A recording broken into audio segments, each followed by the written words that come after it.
नैब किसी के कंट्रोल में नहीं, लगाम देना पड़ेगी। Deputy chairman senate Salim Mandviwala का सेनेट में खिताब, कहा नैब गलत केस बनाकर लोगों को जलील करता है, खुदारा मुल्क पर रहम करें। 100 से ज्यादा दरख्वास्तें नैब गर्दी के खिलाफ मुझे मिल चुकी हैं। मुझे कहा गया चेयरमैन सेनेट को भी देख लेंगे।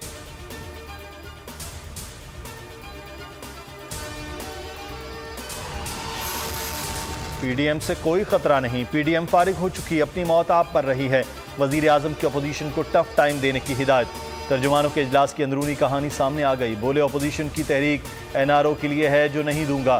ट्वीट में कहा नैब ने 2019 और 2020 में 389 अरब रुपए रिकवर किए।